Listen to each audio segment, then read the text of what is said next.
हरे कृष्णा। जग जननी माँ जानकी सीता मैया का आज पेरेंट्स डे है। चलिए जानते हैं उनके 3 नामों के बारे में। जानकी कहा जाता है उन्हें। जानकी मतलब जो जनक की बेटी हैं। एक नाम परा देवी माँ का, सीता मैया का क्या? भूमिजा। उनको भूमिजा क्यों कहा जाता है?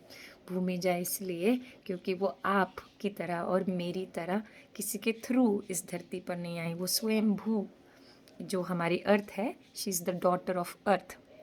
क्योंकि जब एक बार जनक जी के राज्य में सूखा पड़ा और उन्होंने खुद खुदाई करने की सोची, तो जब उन्होंने हल उठा के धरती पर चोट मारी तो वहाँ उन्हें क्या मिला? एक बहुत सुंदर, एक बहुत दिव्य रोशनी प्रकट हुई। और जब उन्होंने अर्थ को हटा के देखा, वहाँ उन्हें कौन मिला? सीता मैया। अब हम बोल रहे हैं उनका नाम भूमि जाए, लेकिन अभी हमने बोला सीता माँ, तो उनका थर्ड नाम क्या है? सीता माँ। जो हल होता है उसकी जो नोक होती है उसको बोलते हैं सीत। जब सीत से किसकी प्राप्ति हुई? सीता की। तो इसीलिए उनका एक नाम सीता मैया भी पड़ा। तो ब्यूटीफुल स्टोरीज हैं even behind the names of the transcendental qualities and pass times of भगवान एंड भगवान की एनर्जी। तो हमें ये याद रखना चाहिए कि भगवान और भगवान की एनर्जी को सेपरेट नहीं किया जा सकता। लेकिन कई बार हम रावण जैसे सोचने लगते हैं। रावण ने भी क्या किया? सीता मैया को राम जी से दूर रखा।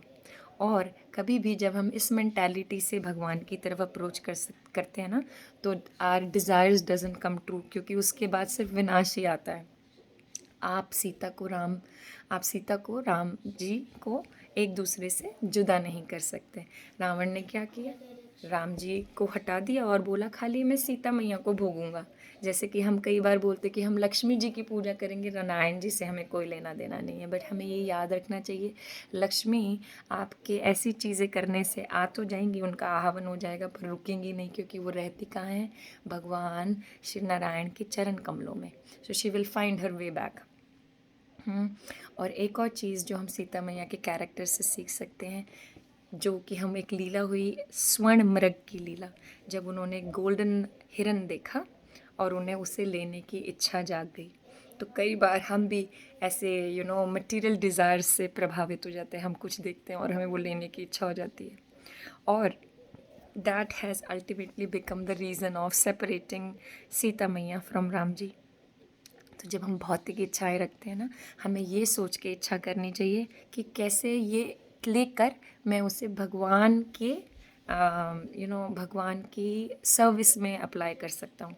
जब हम ऐसे करके कुछ चीज़ करेंगे ना, वो हमें भगवान से दूर नहीं ले जाएगी। Actually it will become the reason to bring us closer to Krishna. जैसे कि हम एक एग्जांपल ले सकते हैं, जगह अगर आप कोई नई गाड़ी ले, तो अगर आप ये लेके सोच रहे हैं कि मैं उसका भोगी बनूंगा, मुझे वो यहाँ ले जाएगी, मुझे वो वहाँ ले जाएगी, तो आप रावण जैसे सोच रहे हैं। लेकिन अगर आप ऐसे सोच रहे हैं कि मुझे ये गाड़ी मंदिर ले जाने के काम आएगी, कुछ होगा मंदिर में, कोई महाराज को इधर से उधर ले जाना होगा, तो मैं ये गाड़ी तब इस्तेमाल करूँगा।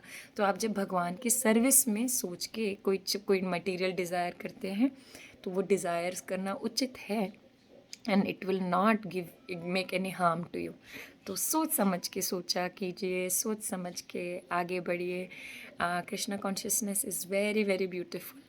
बस ड्राइव करने का तरीका आना चाहिए, गुरु होना चाहिए चीज़ें समझाने और बताने के लिए। आगे जर्नी इज़ योर्स। तो सीता मैया अलग से भी भोगी जा सकती हैं, जहाँ वो रुकेंगी नहीं, विनाश का कारण बनेंगी। या फिर नारायण के साथ, राम जी के साथ भी उन्हें उन्हें उन्हें पूजा, उनको स्थापित किया जा सकता है, जहाँ वो हमेशा रहती हैं। तो मैं दैट जगत जननी जानकी जी आपको राम जी का रास्ता दिखाएं। आज रामनवमी के दिन please pray, please ask for the shelter of Sita मैया, बिकॉज़ वो माँ है ना, वो जानती है हमें पिताजी की ज़रूरत है, तो हमें पिताजी तक पकड़ के ले जाएंगे हमारा हाथ। तो आज सीता मैया से प्रे कीजिए कि वो आपको राम जी की तरफ, राम जी का रास्ता दिखाएं, वो राह दे। जैसे राधे राह देती हैं हमें कृष्ण की तरफ, ऐसे ही सीता मैया आपको आपकी ज़िंदगी में राम जी की तरफ, उनकी तरफ राह दे। हरे कृष्णा, हरि बोल।